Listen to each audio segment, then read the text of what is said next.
बार बार केवल रोना ही आ रहा था कि आप जैसी निष्ठाएं अगर किनका मिल जाए तो जीवन धन्य हो जाए।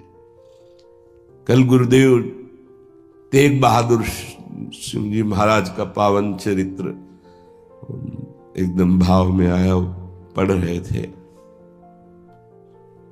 कश्मीर के पंडितों को जब औरंगजेब ने हुक्म किया कि सब इस्लाम धर्म को स्वीकार करो नहीं तो कत्लेआम कर देंगे, और किया उसने बहुत कत्लेआम, समय दिया उसने। भागे वो लोग। उस समय महामहिम गुरु गादी पर तेग बहादुर सिंह विराजमान थे, उनकी चरण शरण में आए और कहा आप ही हमारे रक्षक हो, आप ही हमारी रक्षा कर सकते हो। उन्होंने कहा जाओ और बादशाह से कह दो।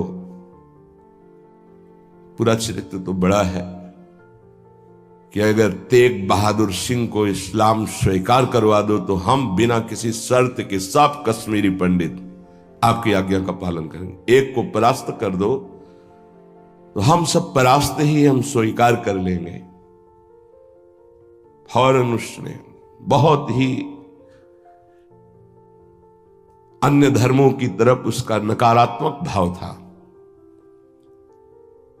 उसने आदेश किया बंदी बना के तुरंत तेग बहादुर सिंह को दिल्ली में उपस्थित किया जाए। सैनिक गए। बल विक्रम गुरु गादी में प्रथम से चला आ रहा है।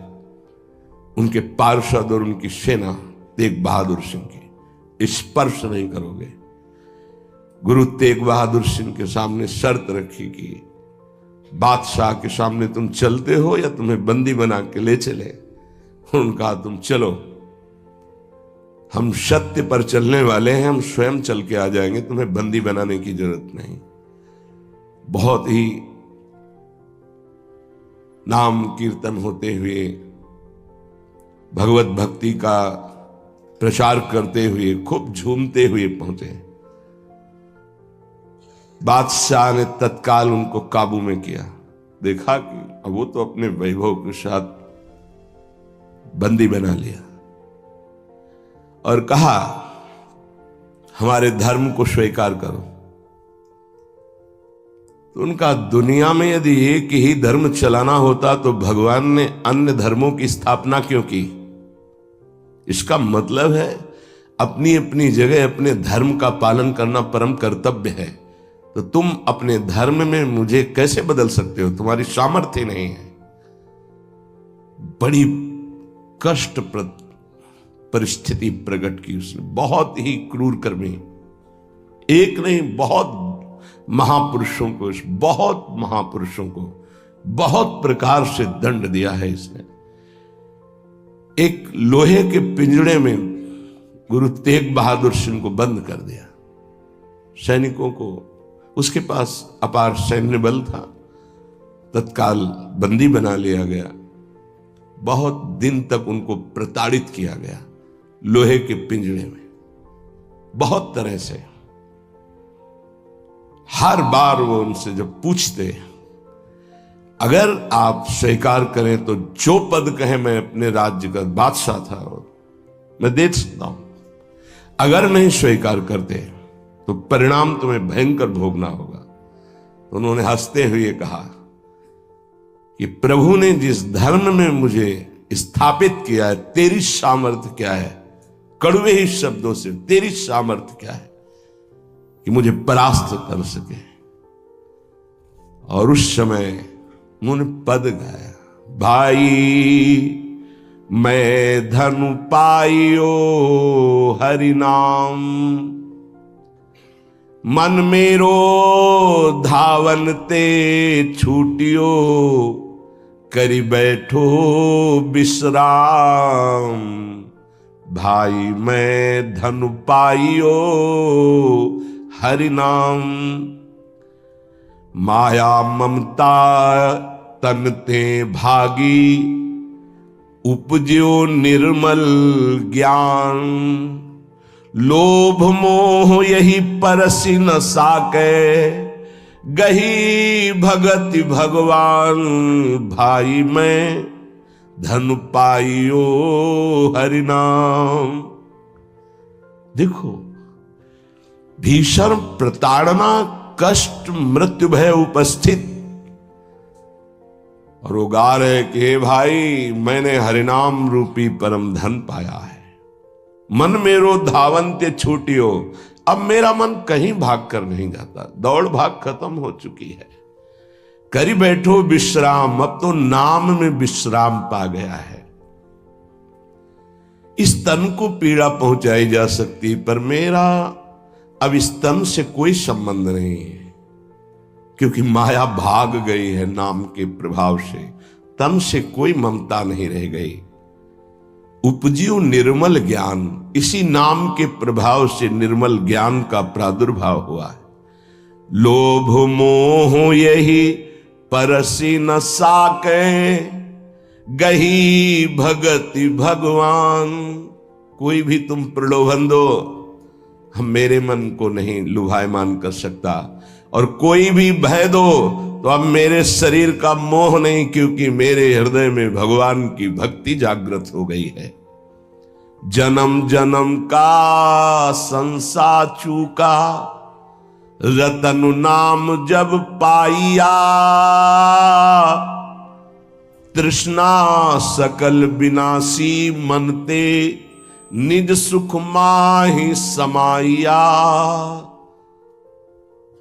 जन्म जन्म हो गए भटकते हुए, अब कोई संशय नहीं रहा। मुझे नाम रूपी रतन मिल गया, सब संशय खत्म हो चुके हैं। जीने की भी तृष्णा खत्म हो चुकी है, सकल वासना नष्ट हो चुकी है। मेरा मन निज सुख में समा गया है। जाको होत दयालु कृपा निधि, सो गोविंद गुण गावे, कहु नानक इह विधि को संपे, को गुरुमुखी पावे।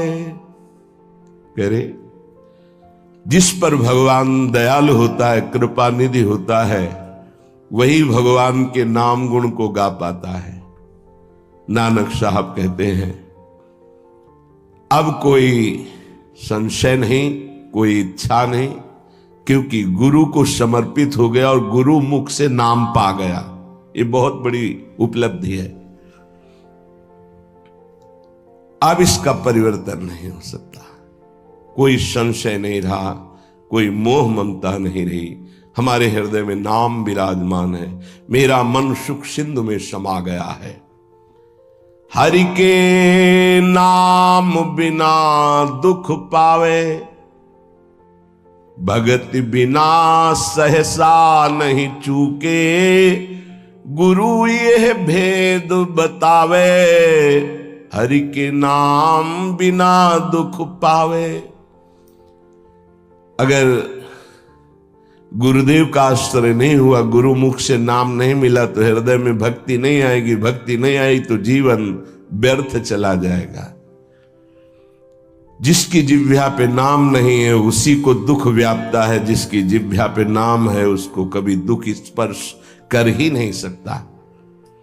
कहा भय तीरथ व्रत किए, नाम शरण नहीं आवे, जोग यज्ञ निफल तिह मानो, जो प्रभु जस बिसरावे।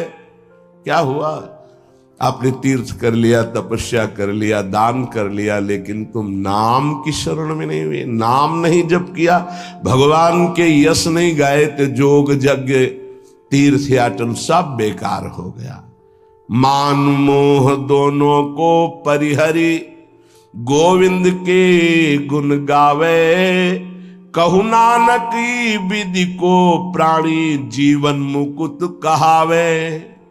जो निरंतर नाम जप करता है, भगवान का यश गाता है, नानक साहब कहते हैं वो जीवन मुक्त महापुरुष होता है।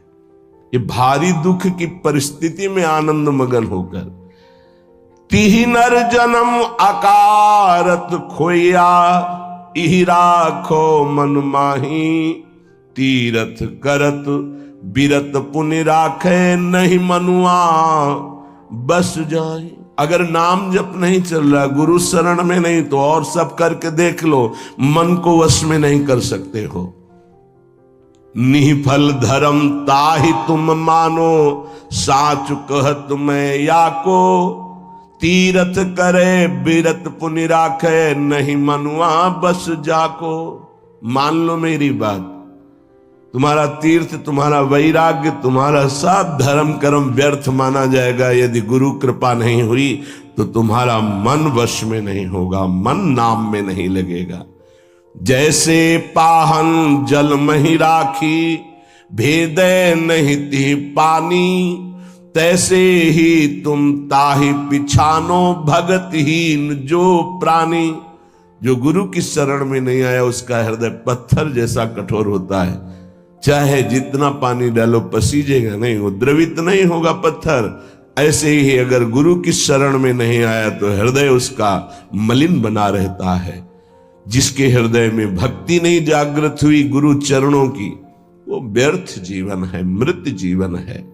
कलि में मुकुति नाम ते पावत, गुरु ही भेद बतावे। कहु नानक सोई नर गुरुआ, जो प्रभु के गुण गावे।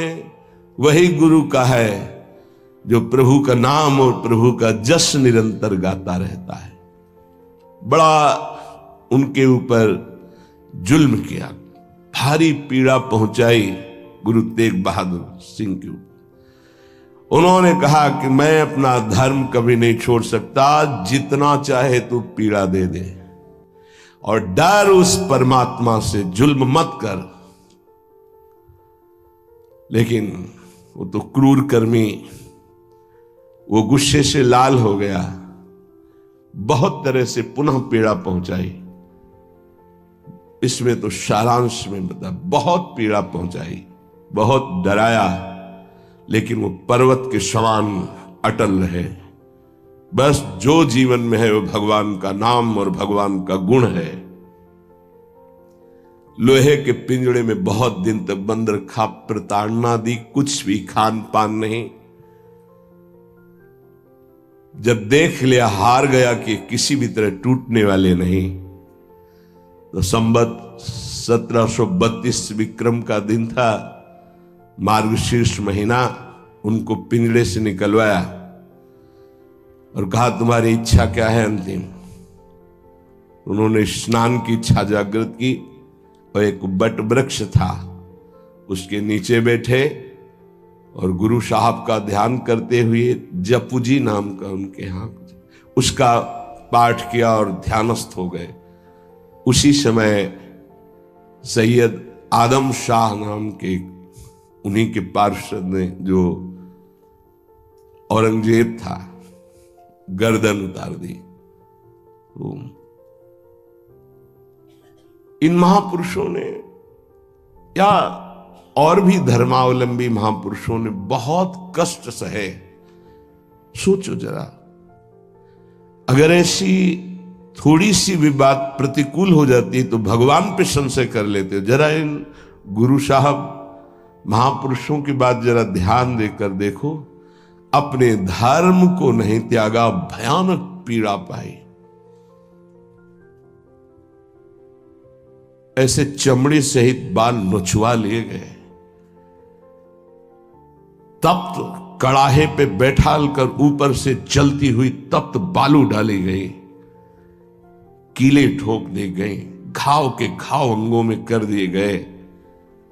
कभी आह नहीं, अपने धर्म से नहीं टूटे। बीच से आला चौराहे पर खड़े होकर के चलवा दिया गया, आला चलवा दिया, आराम आराम से, थोड़ा थोड़ा ऐसे रोक रोक करके, लेकिन शब्द है राम राम राम। जिस मार्ग में निकला गया है भगवत मार्ग, बहुत ही निष्ठापूर्वक इसका निर्वाह किया जाता है अपने धर्म का। उपासक इन महापुरुषों से, गुरुजनों से, आगे चलने वाले जो महत जन है, उनसे ही निष्ठा प्राप्त करता है। निष्ठा का स्वरूप क्या है? अनुकूलता, प्रणाम नमस्कार नहीं। भारी प्रतिकूलता और प्राणों को प्रतिपल कष्ट मिले तो भी जो ना टूटे उसे निष्ठा कहते हैं। बड़े बड़े महापुरुषों ने इस भागवतिक धर्म, महान धर्म को स्वीकार करके हर कष्ट सहा है।